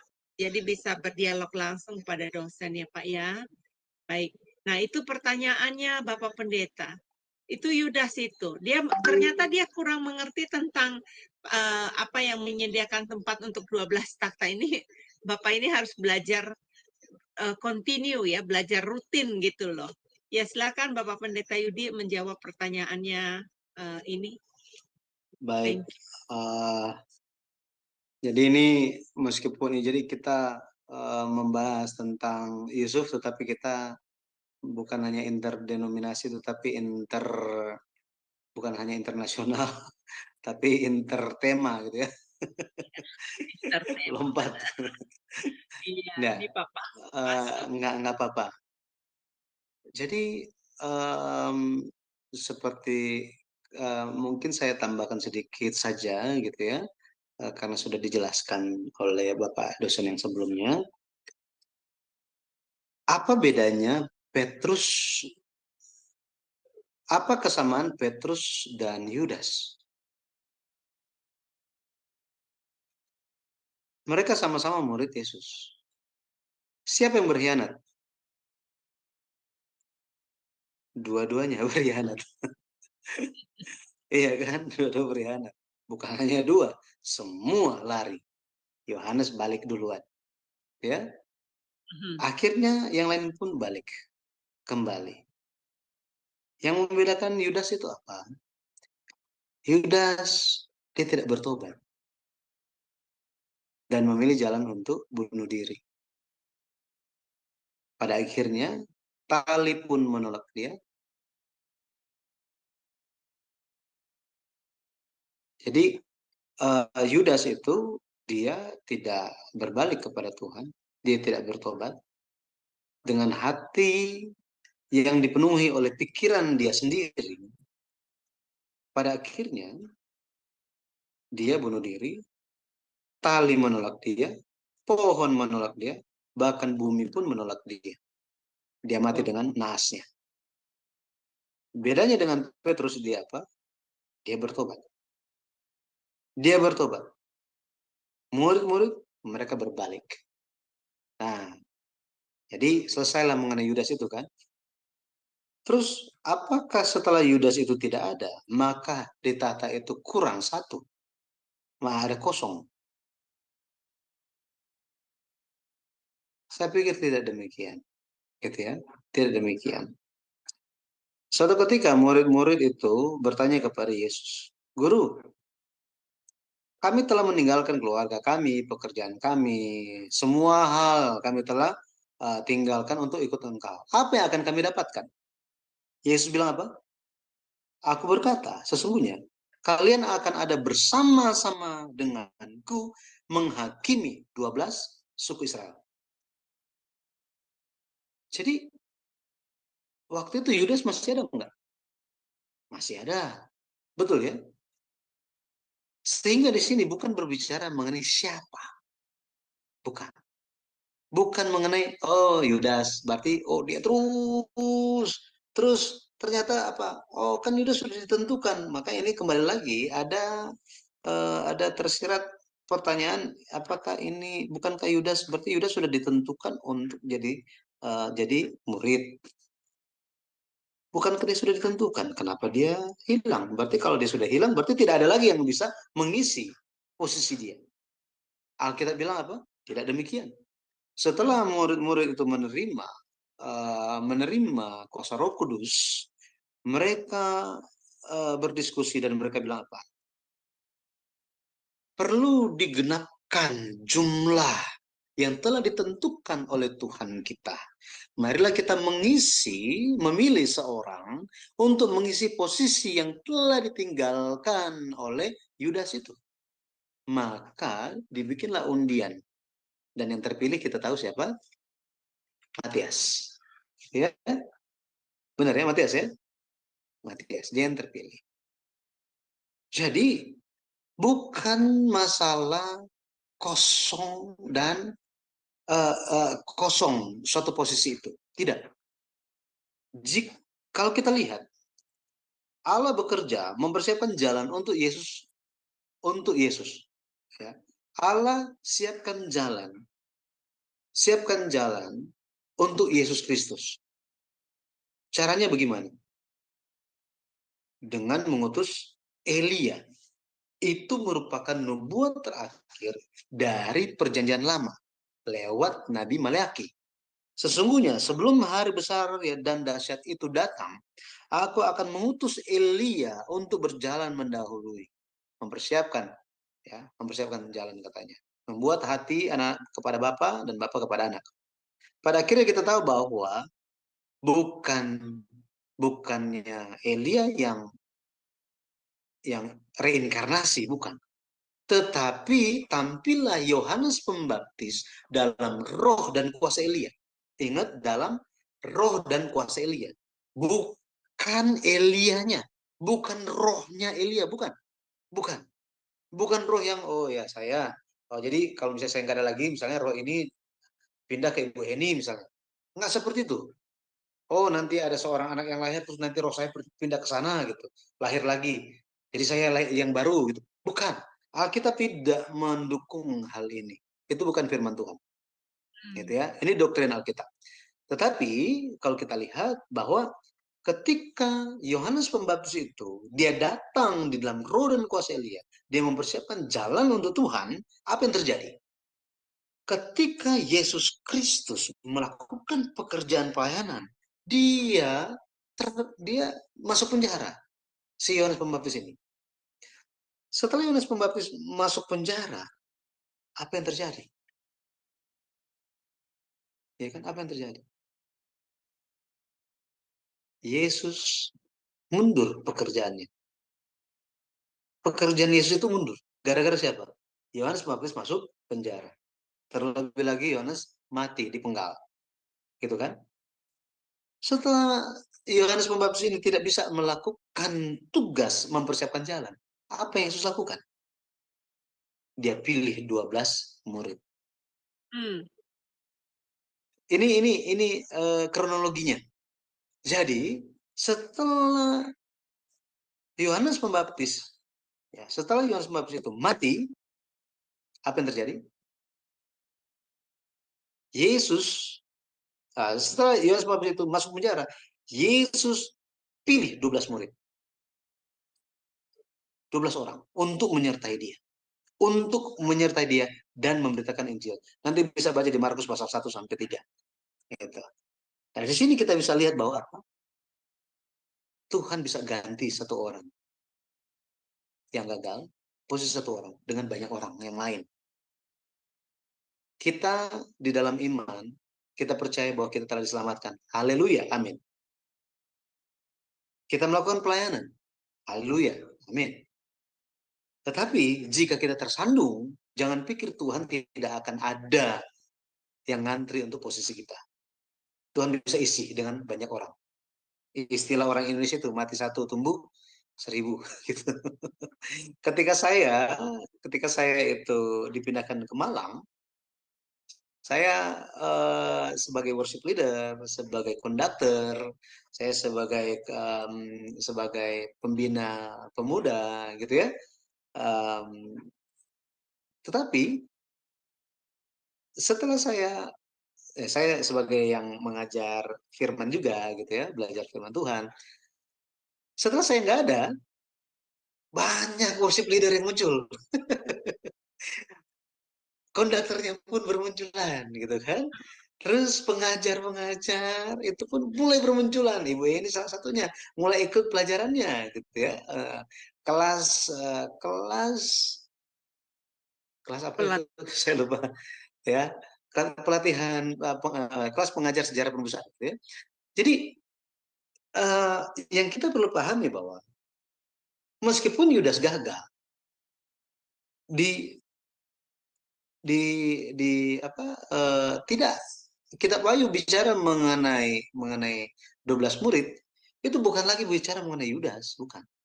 Tetapi itu menjadi suatu perlambang siapa yang memiliki iman sebagai fondasi dan siapa yang memiliki iman sebagai pintu gerbang. Mana yang lebih menerima kemuliaan yang lebih tinggi? Itu adalah fondasi. Dan siapa fondasi itu? 12 murid. Apakah masih bicara mengenai Yudas? Enggak. Tuhan tidak sebutkan lagi. Tidak sebutkan lagi siapa nama-nama murid-muridnya. Kitab Wahyu cuma sebutkan tentang nama suku-sukunya saja kan. Tetapi ini memiliki makna apa? Kita semua menjadi murid Yesus Kristus. Kita memiliki bagian. Nah, ketika kita tanya, Tuhan, saya sudah tinggalkan banyak hal untuk Tuhan, untuk pekerjaan Tuhan. Apa yang akan saya terima? Firman Yesus tetap berlaku sama. Kalian yang ikut pelajaran Alkitab di Jumat malam ini jam 9, sampai ngantuk-ngantuk gitu ya, kalian akan duduk bersama-sama dan menghakimi 12 suku Israel. Amin. Posisi mana yang lebih enak? Dihakimi atau menghakimi? Ketika dikatakan menghakimi berarti apa? Kita tidak dihakimi. Nah, untuk pergi ke posisi itu, posisi murid Yesus, kita bisa lihat betapa pengorbanan mereka begitu besarnya, sampai-sampai nggak muncul ada di bagian fondasi. Jadi semoga bisa memperluas wawasan Bapak yang bertanya gitu ya. Ya, namanya Pak Pasu-Pasu. Mbak Pasu-Pasu, terima kasih Pak sudah sharing tentang pertanyaannya. Saya mau tampilkan ayat Pak Pendeta. Ada sesuatu ayat yang dia bertanya di dalam kitab Injil Lukas 23 ayat 34 yang berbunyi, Yesus berkata, "Ya Bapa, ampunilah mereka sebab mereka tidak tahu apa yang mereka perbuat dan mereka membuang undi membagi pakaiannya." Saya tidak mengerti pertanyaan ini, mungkin dia pikir ya Yesus harus mengampuni orang-orang yang melakukan kesalahan supaya genap angka 12 murid yang tadi itu yang Bapak Pendeta jelaskan. Tapi sebelumnya Bapak Pendeta, untuk sebelum menjawab Pak Pasu-Pasu yang berikutnya, saya memberikan informasi kepada Bapak Ibu yang ada di Zoom, kalau seandainya ada pertanyaan lain silakan. Izinkan saya menayangkan sesuatu dulu. Ini baik sekali untuk Pak Pasu-Pasu. Salam kenal dari saya Pak Pasu-Pasu ya. Ini ada link dari GPBSI Jakarta. Ini adalah link dari gereja kami. Bapak Pasu-Pasu akan banyak belajar firman Tuhan di sana. Kalau boleh mengikuti pelajarannya ya, di sini bagus sekali di gereja GPBSI Jakarta. Sekarang Bapak Pendeta Yudi bukan di Jakarta lagi, tetapi dia sudah dipindahkan ke Malang. Dia punya tugas untuk mengembalakan jemaat di Malang. Puji nama Tuhan, 100 lebih jemaat ya. Wow, itu luar biasa. Kalau jemaat biasanya yang cuma 10 orang aja digembalakan, wah ini udah 100 orang, wah luar biasa. Kemudian ini link sejarah penebusan. Bapak Ibu juga bisa menemukan pelajaran-pelajaran di sini ya, Bapak Ibu. Kemudian ini GPBSI Bandung. Nah, Bapak Ibu pasti sangat diberkati melalui channel ini. Ikuti channel ini ya, pasti Anda diberkati. Nah, kalau Bapak Ibu bersedia mau dimuridkan, belajar firman Tuhan, itu akan dikirimkan video, 1 minggu 1 video. Nah, video itu adalah pembelajaran dari buku pertama ya, buku dasar pertama. Nah, waktu dikirimkan video itu akan dikirimkan 10 pertanyaan. Nah, pertanyaannya semuanya ada jawabannya di dalam video. Nah, Bapak Ibu tinggal menjawab pertanyaannya, dikirim Dan setelah diterima akan dikoreksi, dapat nilai berapa, dan akan dikembalikan kepada Anda dan akan mendapatkan jawaban yang tepat. Jadi kalau Anda salah menjawabnya tidak apa-apa, yang namanya belajar ya. Nanti kalau salah nggak apa-apa, nanti dikasih jawaban yang tepat. Nah ini tujuannya untuk apa? Tujuannya supaya kita belajar firman Tuhan secara fondasi yang benar. Nah, Bapak Ibu yang rindu bisa menghubungi saya. Nanti saya akan gabungkan Anda dengan GPBSI Bandung. Sudah banyak murid-murid yang ikut ya, dan mereka punya kesaksian, wah luar biasa Bu Heni, dulu saya nggak tahu Alkitab, taunya begini isi Alkitabnya. Nah ini loh Bapak Ibu yang saya ingin ajakan GPBSI Bandung, cabang kami yang di Bandung, menyediakan program sekolah online melalui video yang dikirim setiap 1 minggu 1 kali, diisi 10 pertanyaan, nanti setelah dijawab dikembalikan, dan Anda mendapatkan jawaban yang tepat. Sangat gampang kan? Nah, Bapak Ibu, itulah dari pengajaran sejarah penebusan yang sangat luar biasa yang memberkati kita.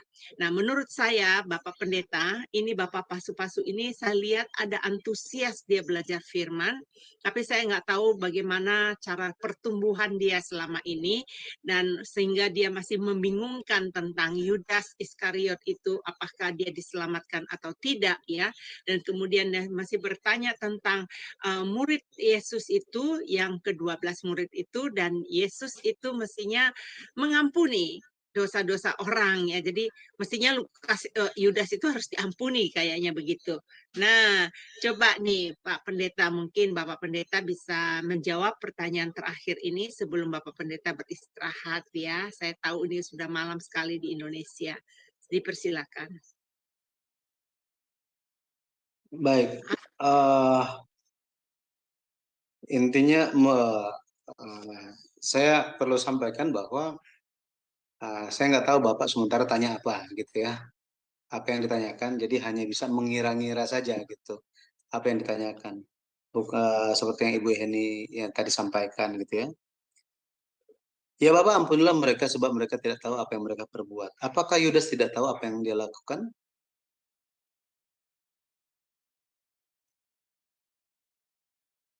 Apakah ketika Yesus berdoa pengantara, ya Bapak ampunilah mereka sebab mereka tidak tahu apa yang mereka perbuat. Secara otomatis, maka semua orang memperoleh pengampunan.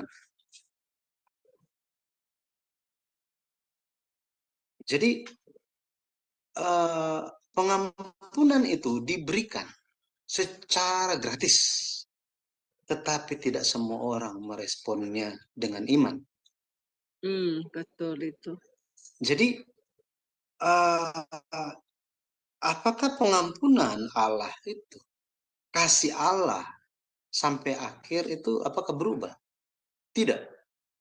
Kasih Allah, kehendak Allah untuk menebus, menyelamatkan manusia sama sekali tidak berubah. Tetapi yang perlu berubah itu apa? Manusia yang jahat, yang hatinya jahat, yang tidak kenal Tuhan, itu perlu berubah dari hati yang keras, yang tidak percaya, menjadi percaya. Baru diselamatkan. Kenapa demikian? Karena Allah itu setia, Allah itu adil, dia benar.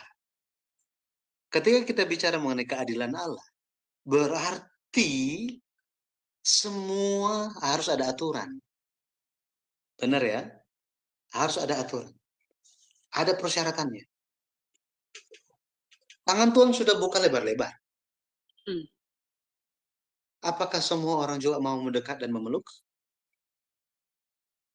Ternyata tidak demikian. Tidak demikian. Justru yang terjadi, Yerusalem hancur tahun 70 M. Iya kan? Dan mereka masih keras hatinya sampai hari ini. Apakah tangan Tuhan sudah tertutup? Oh enggak, tangan Tuhan tetap terbuka. Tetapi ada orang yang hatinya berubah dan mengikuti Yesus, percaya kepada Yesus, dan ada yang tidak. Apakah Yudas berbalik?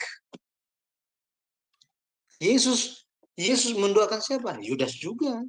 Petrus juga sama. Semua orang dia doakan.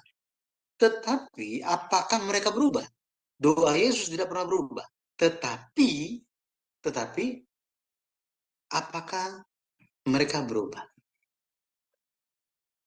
Setelah, contoh saya berikan, setelah Yesus bicara tadi, ya ayat tadi yang sudah disampaikan, ya Bapak ampunilah mereka sebab mereka tidak tahu apa yang mereka perbuat.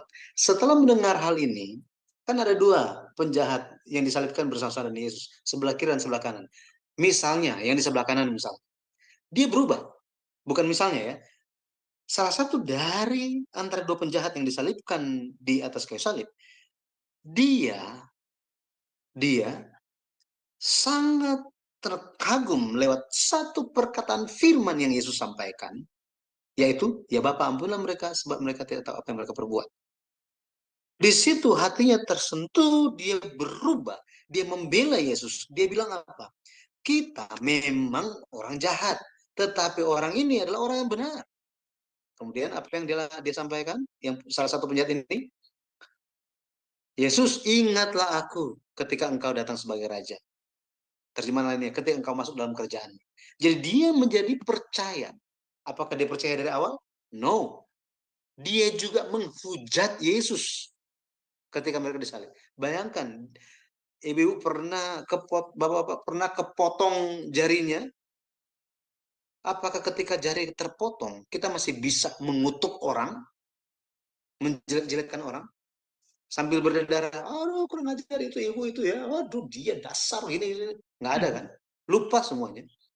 Betapa jahatnya kedua penjahat ini, mereka dipaku, mereka disalib, sudah mau mati, tetap jahat juga. Tetapi ketika dari antara dua orang ini, ketika dua-duanya mendengar perkataan Yesus, ya Bapa ampunilah mereka, sebab mereka tidak tahu apa yang mereka perbuat. Salah satunya berubah dan menerima keselamatan. Menerima keselamatan. Jadi setelah itu apa? Ya mati, betul kan? Ya mati. Orang-orang di zaman itu, penjahat-penjahat zaman itu, apakah kesempatan bagi mereka untuk diselamatkan itu diberikan? Yes, diberikan. Tetapi apakah mereka memeluk, embrace the salvation itself? Gitu. Apakah mereka merenggut, mereka memegang keselamatan yang hadiah keselamatan itu? Kalau kita baca kitab Roma, Rasul Paulus bilang apa? Sesungguhnya Injil itu sudah diberikan kepada kamu gara-gara kamu itu spesial. Tetapi karena kekerasan kepalamu dan kekerasan hatimu, Injil itu kamu tidak terima, maka aku berpaling kepada bangsa kafir, katanya. Nah, jadi apa? Jangan salah paham. Yesus mendoakan doa pengantara untuk pengampunan Tuhan atas orang-orang. Tuhan ampuni? Yes, Tuhan ampuni.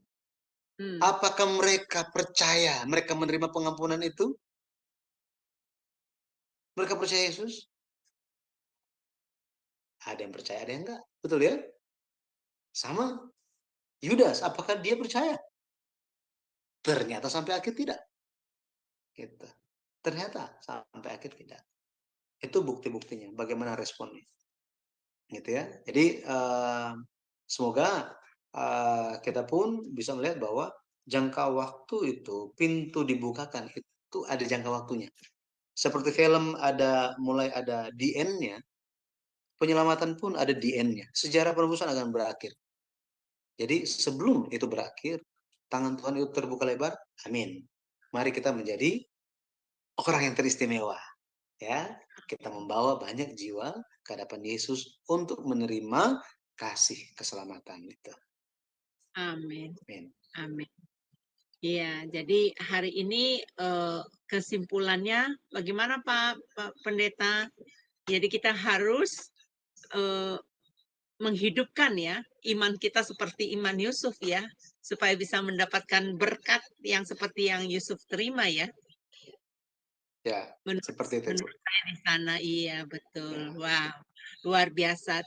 Sangat disayangkan sekali ya si Yudas itu, walaupun dia menyadari dia ingin ya kalau nggak salah dia kembalikan ya uangnya ya, dibuang itu uangnya, Ya. tetapi ya karena dia bunuh diri itulah ya membuat dia. Coba kalau dia nggak bunuh diri ya, dia memperbaiki dirinya, dia bertobat ya, dia apa namanya memperbaiki seperti Petrus ya melakukan kesalahan, tapi dia mengakui dia berubah dan dia ikut Tuhan, bahkan dia menjadi orang yang luar biasa.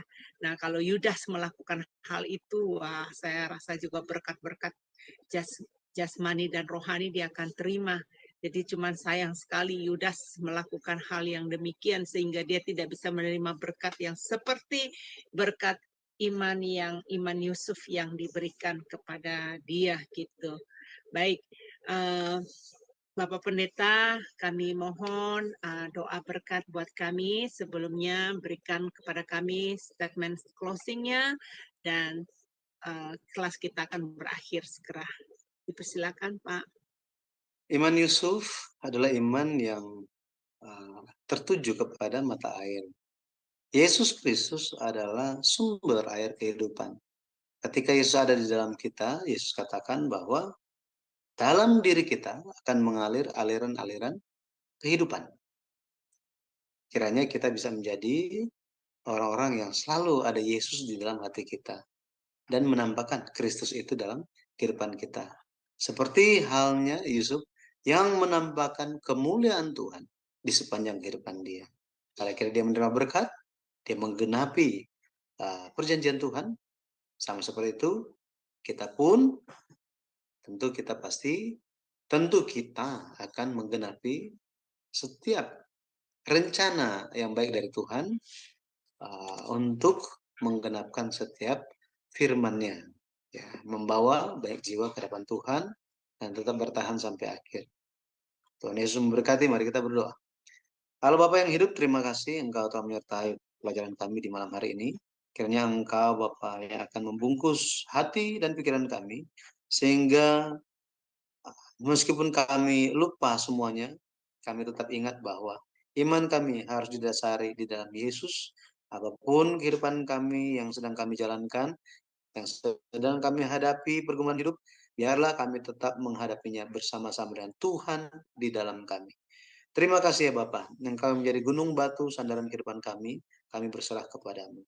Tolong sertailah Bapak setiap anak-anakmu yang mengikuti pelajaran pada malam hari ini, Engkau yang akan menjaga dan memelihara setiap kehidupan mereka, dan berkat Immanuel yang akan menjadi bagian kehidupan dari setiap orang yang mengikuti pelajaran ini, yang beriman kepada Engkau, dan menyertai juga setiap anggota keluarga mereka, dan setiap pekerjaan mereka. Terima kasih ya Bapak. Tolong Engkau yang memberkati Shema Adonai ini, sehingga senantiasa memuliakan nama-Mu, dan pekerjaan Tuhan makin diperluas sampai ke penjuru bumi. Pakailah kami ya Bapak, supaya kami bisa menjadi orang yang teristimewa, demi kemuliaan nama Tuhan saja. Sisa hari ini, kami berserah semua di dalam tangan kasih-Mu.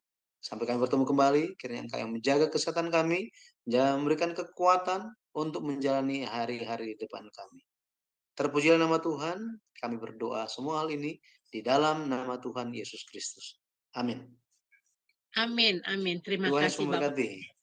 Ya, terima kasih. Baik Bapak Ibu yang terkasih dalam Tuhan, ya, besok ya hari Sabtu ada pelajaran juga lagi jam 19 WIB dan juga jam 21 WIB waktu Indonesia ya. Saya berharap Bapak Ibu tetap bersama Sema Adonai, karena Jum Sema Adonai ini adalah Jum di mana kita tetap belajar firman Tuhan. Selama 1 minggu, dari hari Senin sampai hari Minggu, dari hari Senin sampai Minggu lagi, kita ketemu di Jum Sema Adonai. Ajak teman-teman ya untuk bergabung bersama kami. Untuk Bapak Pasu-Pasu yang ada di live streaming saat ini, saya mengundang Anda untuk lain kali untuk masuk ke Zoom supaya kita bisa berinteraksi ya Pak ya. Baik Bapak Ibu, terima kasih. Tuhan Yesus memberkati.